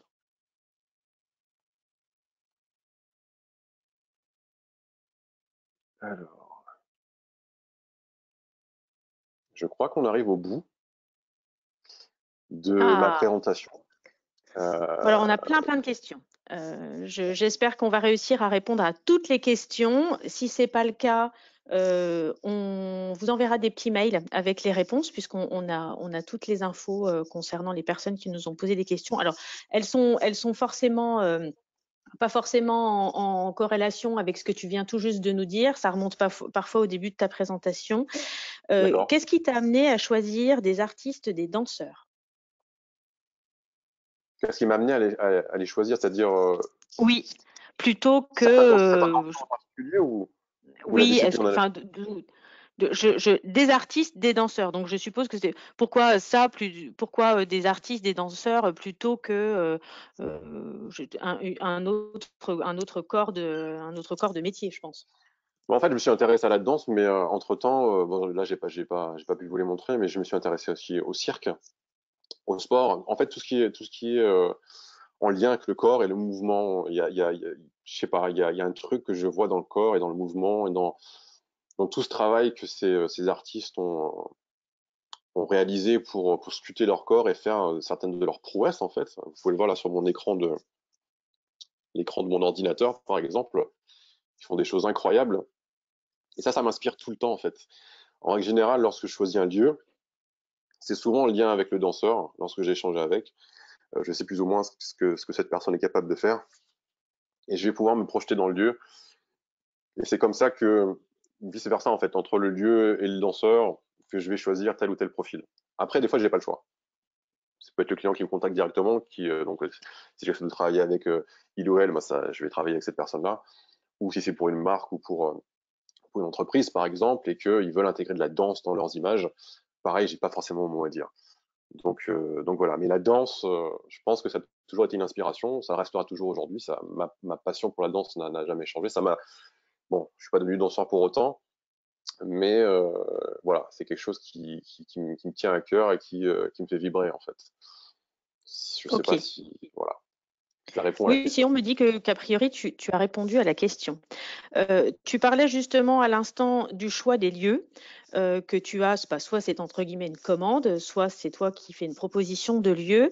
On a une remarque, tu choisis plutôt des univers urbains, un peu moins la nature comme décor. Est-ce que c'est un choix? Ou pourquoi ce choix? Alors, la nature, c'est vrai. Je me suis jamais posé la question en fait. Pourquoi ce choix? Encore une fois, je me laisse guider par des envies et par des choses qui m'inspirent. Donc, quand je voyage, je vais me balader dans la rue comme n'importe qui, et puis je vais voir des immeubles, je vais voir des choses qui vont m'inspirer, je vais prendre des notes et je vais me dire, tiens, c'est peut-être ça, j'aimerais bien shooter ici plus tard. Et en règle générale, ben, ça a été des bâtiments, ça a une certaine forme, ou certaines textures, ou certains lieux, certaines vibrations, et ça n'a jamais été malheureusement, je ne sais pas pourquoi, ça n'a jamais été dans pleine nature. Euh, voilà. Récemment, si vous regardez un petit peu mes travaux un peu plus récents, en tout cas concernant la danse et tout ce qui est cirque, j'ai beaucoup travaillé en intérieur parce qu'il y a certains conforts en intérieur, de pouvoir venir plus tôt. Je vais travailler évidemment avec des flashs, donc je vais maîtriser ma lumière, et donc il y a un certain confort qui va s'installer, contrairement au fait de travailler en extérieur. En extérieur, bah, vous dépendez un petit peu de la météo. S'il pleut, alors soit vous jouez le jeu et puis sans évidemment mettre en danger, vous mettre en danger ni le modèle pour pas qu'il ou elle glisse et pour pas détruire votre matériel sous la pluie. Vous pouvez faire des photos sous la pluie, ou vous allez devoir reporter votre session, ce qui est un peu dommage. Ça m'est déjà arrivé, pour cause de mauvais temps, de reporter ou tout simplement d'annuler, malheureusement. Et donc ça, c'est un petit peu l'inconvénient de travailler en extérieur. Voilà, pour les grandes lignes. Ok. Alors après, j'ai une question qui est et qui va en regrouper plusieurs, du coup, qu'on a eu dans le chat, qui est plutôt entre guillemets une question de budget. Dans le sens où est-ce que tu accèdes gratuitement aux endroits comme les hôtels, les musées, les lieux de culte dans lesquels tu fais tes photos? Est-ce que tu y accèdes gratuitement? Si c'est pas le cas, combien ça coûte? C'est quoi le budget moyen d'un shooting? Voilà, est-ce que derrière ça, bah, toi, tu arrives à en vivre? Voilà, est-ce que tu es plutôt contacté ou est-ce que c'est plutôt toi qui contacte les danseurs en termes de, voilà, qu'est-ce que ça coûte de faire des photographies comme les tiennes? Donc, est-ce que ça coûte pour le client ou qu'est-ce que ça coûte moi Toi, en Alors, tant que photographe, et en parallèle, on a aussi une question relative, alors je ne sais pas si, parce que ça touche un peu, quid des droits d'auteur de la photo? Est-ce que tes œuvres sont collaboratives entre le photographe et le danseur, ou est-ce que la photo t'appartient? Voilà, derrière, comment tu gères ça? alors, je vais essayer de prendre les choses dans l'ordre. Si j'oublie des trucs, n'hésite pas à me reposer la Je te question. Alors, par redis. rapport au lieu, il y a plein de cas de figure différents, en fait. Et c'est ça la beauté un peu de la chose, c'est que lorsque c'est un client qui vous démarche, ce client a peut-être déjà le lieu. Ce sont les premières questions que j'ai posées. Qu'est-ce que vous voulez faire? Avez-vous déjà des idées? Il y a des clients qui ont une idée très précise de ce qu'ils veulent. Donc, ils vont dire, voilà, je veux ça, je vais faire ce type de photo à tel endroit, j'ai déjà contacté la personne, j'ai déjà accès au lieu, ou j'ai déjà payé pour le lieu. Moi, j'ai juste à mettre les pieds sur la table. En fait. J'arrive, j'essaie quand même de donner quelques idées, quelques indications sur comment moi je vois la chose, et après, c'est la personne en face qui va me dire si elle accepte mes différentes idées ou pas. Donc voilà, ça c'est un cas de figure où j'ai rien à faire. Si c'est un projet personnel, si c'est votre premier shoot de danse, oui, vous allez vous taper la tête contre le mur parce que c'est très compliqué lorsque vous débutez et que vous allez contacter ces lieux, parce que c'est bêtement ce que j'ai fait au départ en fait. À un moment donné, j'en avais marre de shooter dehors, donc je me suis dit tiens, ce musée, il est cool, j'aimerais bien shooter dedans, comment ça se passe? J'y vais. Alors soit vous téléphonez, soit vous envoyez un email, soit vous vous déplacez directement, vous présentez votre projet, et vous avez deux types de réponses. La première, c'est non, on fait pas ça, ça nous intéresse pas. Et la deuxième, c'est oui, mais il y a des conditions. Alors, il y a deux types de conditions. C'est soit il y a un échange qui peut se faire, c'est-à-dire que eux ont besoin de contenu, par exemple pour leurs réseaux sociaux, et on dit ah bon bah nous ça peut nous intéresser, on aime bien ce que vous faites. Est-ce que en échange on donne un accès libre au lieu? Est-ce que nous on peut utiliser ensuite les photos pour parler du lieu sur nos réseaux sociaux? Après c'est à vous de mettre des limites. Donc il faut établir un contrat quoi qu'il arrive entre vous et le lieu et le modèle évidemment pour que chaque partie sache exactement dans quel cadre ils peuvent utiliser les photos et sur quoi vous vous êtes entendu dès le départ. Et si vous portez là-dessus, bah après, voilà, tout le monde a signé et puis tout le monde sait à quoi s'attendre. Et sinon, ben, c'est la location. En règle générale, il y a beaucoup de lieux, sous les lieux privés, il y a un prix en fait. Et le prix, ça varie énormément. Ça peut être un forfait qu'ils appellent les frais de dossier, qui vont coûter entre 50 et 100 balles. Ça peut être un peu moins. Donc vous payez juste ça et vous accédez pour un certain nombre d'heures. Ou ça peut être du 150 € ou 200 ou 300 € de l'heure, par exemple. Donc, si vous faites un shoot de 4 heures, faites le calcul. Et ça peut aller beaucoup, beaucoup, beaucoup plus haut. Parfois, certains vous envoient directement une grille tarifaire où il n'y a aucune distinction entre vous, qui n'avez pas forcément un énorme budget, et, je sais pas moi, Luc Besson, par exemple, qui va faire son film là-bas, et qui, lui, va avoir un budget qui n'a rien à voir avec le vôtre. Et vous avez beau discuter, après, c'est aussi une question de sensibilité. Si la personne, il faut évidemment présenter votre travail, donc ça va dépendre de comment vous allez présenter votre travail et des images que vous allez lui montrer. Si cette personne est sensible à ce que vous faites et sensible à votre démarche, ben, elle peut faire, voilà, vous pouvez trouver, négocier d'autres choses avec cette personne-là. Mais ça, c'est du cas par cas. Donc là, je peux absolument pas m'avancer. Par rapport au droit sur les photos, encore une fois, c'est un truc, c'est hyper vaste. C'est à vous de les définir. Vous pouvez mettre n'importe quoi dans un contrat. C'est-à-dire que vous pouvez demander à votre modèle de vous céder complètement les droits, enfin les droits, la totalité des droits des images. C'est-à-dire qu'une fois qu'elle a signé, vous faites ce que vous voulez des images, elle n'a pas son mot à dire. Ou, encore une fois, et plus c'est fourni, mieux c'est pour tout le monde, parce que dès qu'il y a un litige ou dès qu'il y a un problème ou une question à poser, ben, c'est écrit noir sur blanc en fait. Donc vous pouvez revenir sur ce contrat et dire, ben, bon, rappelle-toi, nous avons convenu que ça et ça c'est possible et ça c'est pas possible. Donc j'ai pas de réponse précise à ça parce que un contrat est assez libre, en fait vous pouvez y mettre ce que vous voulez d'une certaine manière. Voilà. C'est pareil pour le lieu. C'est pareil pour le lieu. Et les lieux qui parfois vous envoient un contrat type, parce qu'ils ont l'habitude de recevoir des gens pour faire des images, lisez bien entre les lignes, mais moi je préférais adapter, peut-être prendre un petit peu de leur texte et l'adapter au mien, et avoir mon propre contrat que moi j'aurais établi avec mes propres règles. Et s'ils sont pas d'accord, bah tant pis, on passe à autre chose, quoi. Voilà. Je sais pas si j'ai peut-être oublié des trucs. Hein. On a plein Le de budget. questions. Alors, Il y a le oui, budget. oui, on était dans voilà, cette histoire de budget. Globalement, est-ce que alors, les artistes avec lesquels tu travailles, c'est une collaboration, les artistes sont rémunérés, c'est toi qui demandes, ce sont les artistes qui te demandent comment ça fonctionne. Alors, j'imagine que tu dois avoir les deux.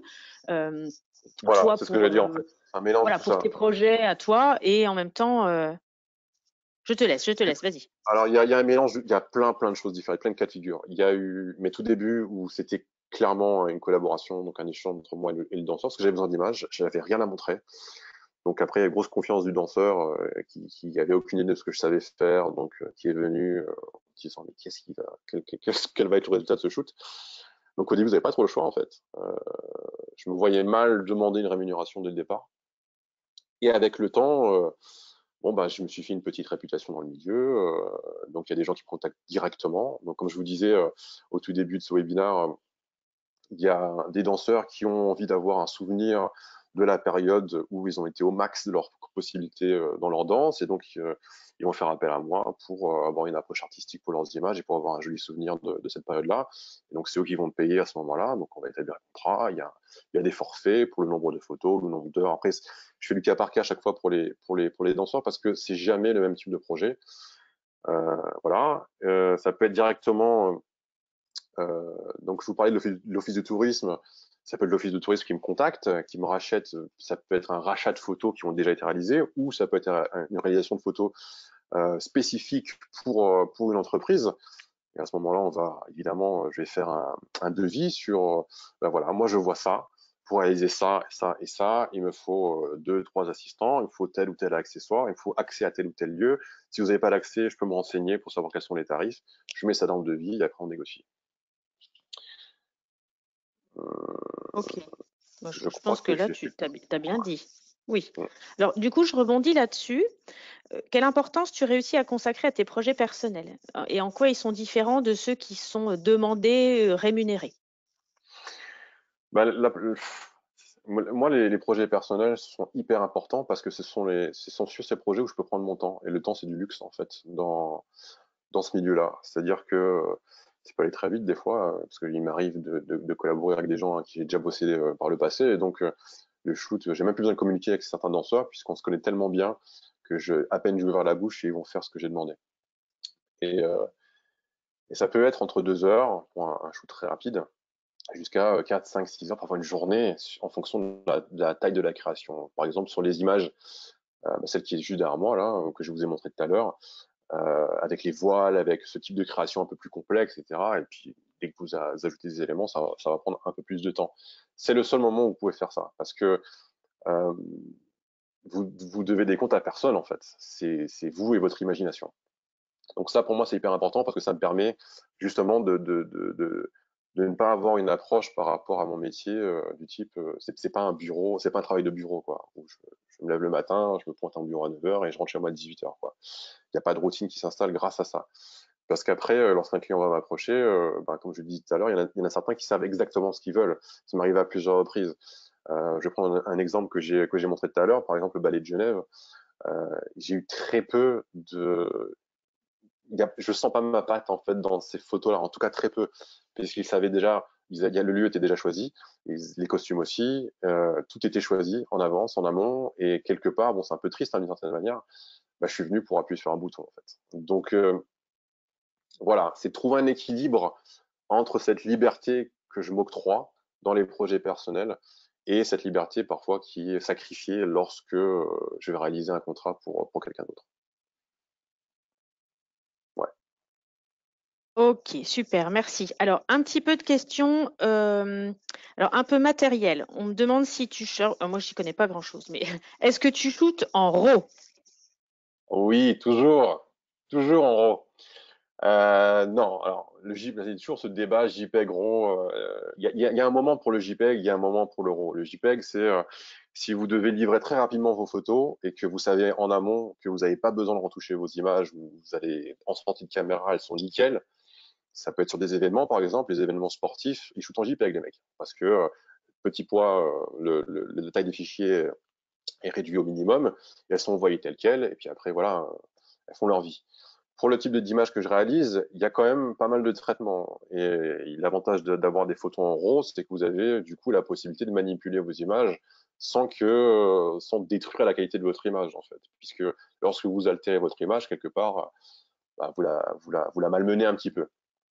Et donc le RAW vous permet d'avoir la meilleure qualité possible pour vos images et une très grande marge de manœuvre justement pour pouvoir traiter aux photos, pousser les couleurs un peu plus loin, même changer les couleurs parfois, ou manipuler les images comme j'ai pu le faire sur certains exemples que j'ai montré dans ce webinaire.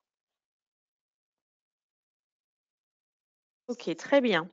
Quelle puissance pour les flashs? Alors, je crois que tu y as un petit peu répondu. 400 watts pour l'extérieur ou plus? C'était 800 watts. Mes Ouais, flashs, c'est bien ce qui me c'est du semblait. 800 watts. Et pour la puissance des flashs, alors c'est vrai que si vous tapez Broncolor 800 watts Cyros L, ce sont le modèle de flash que j'utilise actuellement, vous allez peut-être sauter au plafond parce qu'ils sont extrêmement chers. C'est pas à la portée de tout le monde, mais j'ai choisi ces modèles-là parce que à l'époque où je travaillais avec eux, eh ben, je les avais à disposition. Je les connais par cœur et en termes de puissance, ils sont très puissants. 800 watts, c'est beaucoup parce qu'il y a une version 400 watts. Mais ça me permet, par exemple, dans des situations où j'ai pas le choix, où je dois travailler, par exemple, à midi en extérieur, qui est une heure que j'essaie d'éviter un maximum, surtout en plein été, parce que la lumière cogne, vous avez un contraste sur vos images qui est juste horrible, la lumière est super dure, et j'ai envie de contrebalancer, en fait, j'ai besoin d'une puissance de flash qui est supérieure un petit peu au soleil que j'aurai pendant cette période de la journée là. Et les 800 watts sont, on va dire, la limite pour moi pour me permettre ce genre de choses. Il y a aussi des situations où en pleine journée, j'ai envie de baisser ma lumière ambiante, c'est-à-dire qu'il y a trop de lumière pour moi. Donc en fonction de mes réglages, je vais sous-exposer l'ambiant et grâce au flash, je vais rééquilibrer l'exposition sur mon modèle. Donc là, bon, je deviens un peu technique, mais euh, j'avais besoin de cette puissance-là pour pouvoir réaliser ce genre de choses.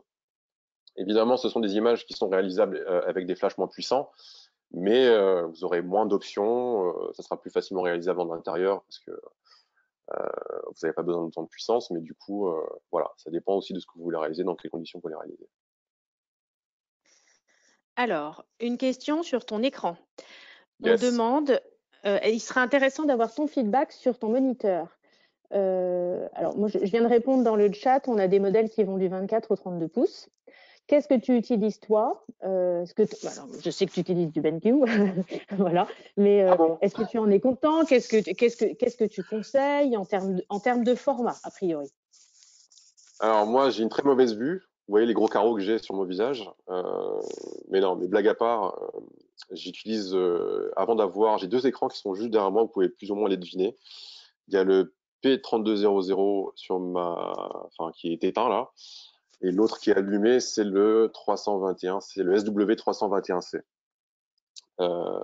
J'avais besoin de 32 pouces parce que pendant des années, j'ai travaillé sur des petits écrans en fait 15 pouces sur mon laptop. J'ai à la fois travaillé sur des PC et sur un MacBook Pro. Et je me contentais en fait de calibrer mes images. Très important, calibrer mon moniteur, pardon. Il faut calibrer votre écran pour être le plus fidèle possible aux couleurs que vous voyez sur votre écran, à la fois pour pas être surpris à l'impression, mais aussi lorsque vous allez diffuser un peu partout vos images.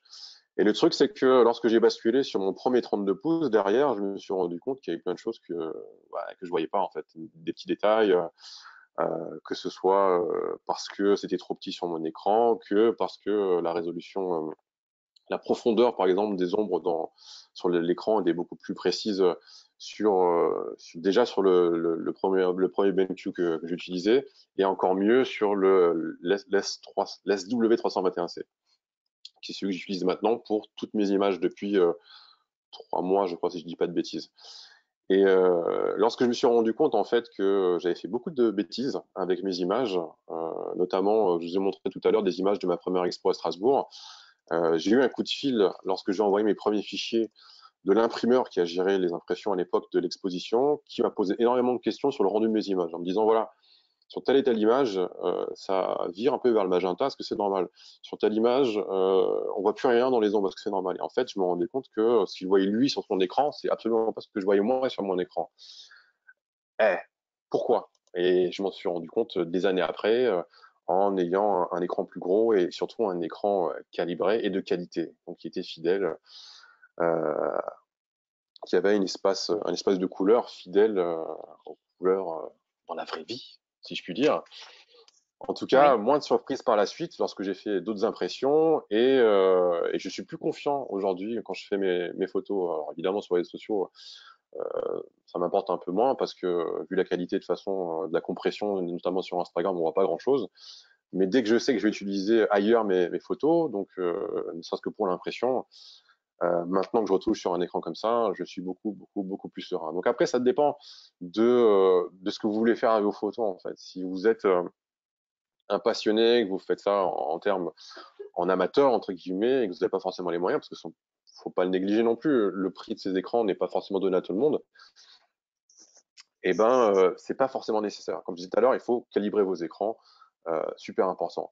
Maintenant, si vous souhaitez quelque part, petit à petit, vous diriger vers une professionnalisation, vers une spécialisation, enfin, vous voulez en faire votre métier ou en tout cas gagner de l'argent avec la photographie, je pense qu'à un moment donné, il faut vraiment se poser la question est-ce que est-ce que je dois investir dans un écran de qualité? Et moi, la réponse, je pense qu'à ce moment-là, c'est oui. Voilà. Alors, du coup, tu parlais de ta vue il y a quelques instants. Ouais. On a Sandrine qui nous dit: j'ai des problèmes au niveau de la visée. Qu'est-ce que tu conseillerais? Adapter une loupe ou changer de boîtier? Alors, au niveau de la visée, c'est quoi comme type de problème au niveau de la visée, du coup? Parce que J'ai pas plus d'infos. C'est ce que me dit Sandrine dans le chat. ah mince, Euh, ok, j'ai des problèmes au niveau de la visée. Qu'est-ce que Ace conseillerait? Adapter une loupe ou changer de boîtier? Le viseur, pardon. ok. Alors, je suis pas certain de comprendre la question, en fait, parce que moi, au niveau des viseurs, j'ai jamais eu vraiment de problème avec mes différents boîtiers. J'en ai utilisé pas mal de différents. Euh, il y a des, euh, il y a des boîtiers qui vous permettent justement d'adapter à votre vue sans lunettes dans la visée euh, pour pouvoir faire votre mise au point. Parce que le problème, en fait, quand on a des lunettes, c'est que dès qu'on colle euh, le viseur, ben il y a quand même cet espace qui peut parfois être gênant parce que vous n'allez pas voir les bords de votre image. Et donc, il y a certains boîtiers qui permettent justement de régler à votre vue le viseur, ce qui vous permet de viser sans vos lunettes. Alors, je ne sais pas si c'est ça la question. Si c'est le cas, je ne sais pas si tous les boîtiers le font. Je sais que ceux que j'ai eu à ce jour le font. Je l'ai jamais utilisé parce que après, mon problème, c'est que j'ai vraiment une mauvaise vue. Donc, quand je recule ensuite, le problème, c'est quand je regarde sur l'écran et que je monte l'image à mes modèles, et ben, je suis obligé de remettre mes lunettes. Et cette espèce de danse entre mettre et enlever mes lunettes, ça n'a jamais été très pratique pour moi. Donc, je préfère garder mes lunettes à chaque fois sur mes yeux. Donc, je change pas le rendu de mon viseur. Voilà. Ok, Désolé bon, par j'espère avance qu'on si j'ai arrive. pas bien répondu à la Non, mais question. on s'excuse auprès de Sandrine. S'il y a un souci, de toute façon, il ne faut pas hésiter à nous envoyer un petit mail par la suite. On peut échanger et tenter de répondre aux questions. Alors, je pense que je vais poser la dernière question. Yes. Alors, une dernière question technique et puis après une dernière question un peu plus globale. R vs R5. Est-ce que le viseur du R5 suit beaucoup mieux le mouvement que le R? Alors, excuse-moi, le son a coupé, donc j'ai pas entendu la question en fait. Est-ce que le viseur du R5 suit beaucoup mieux le mouvement que le R? Oui, oui, Rafraîchissement de oui, viseur. oui. Le R, de toute façon, le R5, moi, l'EOSA, quand il est sorti, donc je l'ai eu pas mal entre les mains, je l'ai utilisé sur des jobs, personnellement, etc. Et à l'époque, il m'avait pas convaincu. J'aimais bien les images que j'arrivais à en tirer, mais dans l'utilisation globale, dans l'ergonomie, enfin, l'expérience que j'avais avec, après, c'est très personnel, hein, ça n'engage que moi. Ça m'a pas poussé à investir dedans et j'étais un petit peu sceptique à me lancer dans l'aventure EOS R, en tout cas la monture RF. Quand le R5 est sorti, donc je l'ai eu pas longtemps après sa sortie et ben entre temps je l'ai acheté. Voilà, donc ça en dit long en fait sur mon impression sur ce boîtier-là.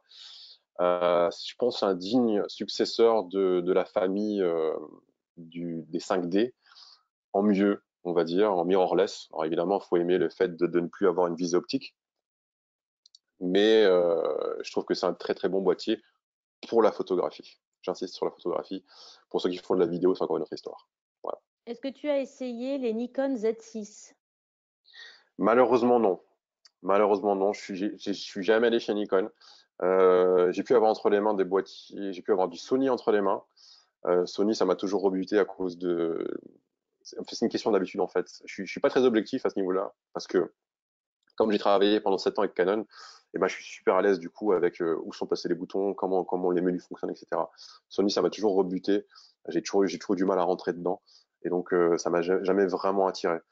Et Fujifilm récemment est une des rares marques, surtout la série GFX, avec laquelle je travaille beaucoup en ce moment, où je me suis senti tout de suite à l'aise pour la manipulation du boîtier. Voilà. Ok, très bien. Alors, une dernière question. On demande s'il est toujours possible de se lancer comme photographe pro dans la danse. Toujours. Il n'y a pas d'âge, il Toujours. n'y a pas de moment, il n'y a pas de. Enfin, je vais rebondir. Attends, je vais revenir un petit peu sur la question de tout à l'heure, parce qu'il y a beaucoup de questions matérielles. Oui, Faut pas que ça devienne un frein, en fait. Ça, faut arrêter avec ce genre de réflexion. Faites des images avec ce que vous avez entre les mains. Moi, j'ai commencé avec un 550D à l'époque, voilà, un boîtier amateur. Beaucoup de mes premières images ont été faites avec ce boîtier, qui est un boîtier super abordable, qui était un boîtier déjà super abordable à l'époque. Ne soyez pas impressionné, intimidé par les photographes que vous suivez qui utilisent peut-être du moyen format ou des choses qui sont hors de portée en vous disant bon ben il a ce résultat-là parce qu'il a ce boîtier-là. C'est pas forcément vrai. Ça joue évidemment. Le nier, ce serait vous mentir, mais vous pouvez avoir un résultat déjà excellent avec un boîtier parfois d'entrée de gamme. Il suffit de savoir ce que vous faites, savoir gérer la lumière et pouvoir faire de superbes photos. Et pour revenir à ta question, non, on peut commencer n'importe quand. Même si vous êtes photographe, vous faites des paysages, vous faites de l'architecture ou ce genre de choses, vous pouvez demain, rien que par curiosité, organiser votre premier shooting photo de danse ou autre. Tout est permis. ok. Tu shootes avec un réflexe ou tu es définitivement passé à l'hybride? Alors, je suis passé à l'hybride très récemment. Je suis passé à l'hybride définitivement cette année. Euh, voilà. C'est parce que alors le problème avec ces boîtiers-là, avec tout ce matériel, c'est que quand vous commencez à investir dans un système, il faut voir sur le long terme. Et donc moi j'avais gardé quand même pas mal d'objectifs EF à l'époque chez Canon, et ça m'embêtait d'avoir utilisé un adaptateur et de basculer sur la nouvelle génération, etc., etc. Donc à un moment donné, je me suis dit bon bah allez hop, on recommence de zéro, on va basculer directement sur les nouveaux systèmes, et voilà. On me demande aussi quel type de tissu tu utilises, coton ou synthétique, pour faire ce genre de photos. Alors j'ai tout fait et les résultats sont très différents à chaque fois. Donc on va dire qu'en extérieur, j'essaie de choisir des tissus assez lourds au cas où il y a du vent, parce que lorsqu'il est très léger, ben, le vent, ça va être le souk en fait, parce que ça va partir dans tous les sens et vous pouvez perdre même vos tissus. Donc il faut quelque chose d'assez lourd qui prenne le vent, qui vous permette d'avoir une forme sympa. En intérieur, vous prenez tout type de tissu en fonction du résultat que vous voulez avoir. Si vous voulez un truc qui vole beaucoup, prenez un truc super léger, tous les tissus un peu transparents, la soie, bon c'est un peu plus cher, mais du coup ils sont facilement manipulables en intérieur. Prenez l'avantage des tissus qui ne se froissent pas, c'est que vous n'aurez pas en post-prod à enlever certains des plis qui sont pas forcément très jolis tout le temps. Des fois je les laisse, mais des fois il y en a certains qui sont vraiment pénibles et qui attirent le regard, et du coup j'essaie de les effacer en post-production. Donc j'essaie maintenant d'utiliser des tissus qui ne froissent pas trop. Voilà. Ok, merci. Bon, écoute, je De rien. crois il est 19h30, je crois qu'on a répondu globalement à toutes les questions qui ont été posées. Si c'est pas le cas, il faut vraiment pas que les gens hésitent à nous envoyer un petit mail. Vous allez tous recevoir demain un petit mail de suivi. On va vous envoyer la vidéo en replay et puis on va aussi vous faire bénéficier d'un code promo sur les écrans photo BenQ. Donc Ace, comme vous le savez, utilise nos écrans. Donc voilà, merci Ace. Le petit code promo est en train de défiler à l'écran. On vous octroie une remise de 10% pendant un mois à valoir sur notre e-shop.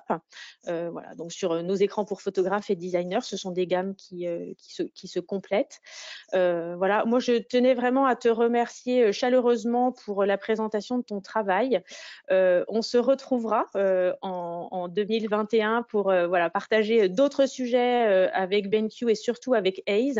Voilà, on a eu tellement de questions ce soir. Enfin, moi je suis ravie, ravie pour toi, ravie pour les gens qui étaient avec nous et qui sont enchantés voilà, d'avoir pu échanger avec toi ce soir. Merci à Merci à vous, hein. tous. Merci à Merci du tous. fond Ouais. du cœur, Ace, pour cette super présentation de ton boulot. C'était vraiment magique. On a dansé ce soir, hein, on peut dire ça. On a dansé avec toi. Ça me fait plaisir, Voilà, vraiment, ça me fait plaisir. voilà. Donc, on souhaite de très belles fêtes de fin d'année à tous. Et puis, on se retrouve en 2021 pour Mm. d'autres webinaires photo avec grand plaisir. Avec grand plaisir. Prenez soin de vous. Et puis, c'était vraiment un plaisir pour moi d'avoir partagé ma passion et surtout ma passion de la photographie de danse avec vous tous. J'espère à très vite. Merci beaucoup. Bonne soirée à tous. Bonne soirée.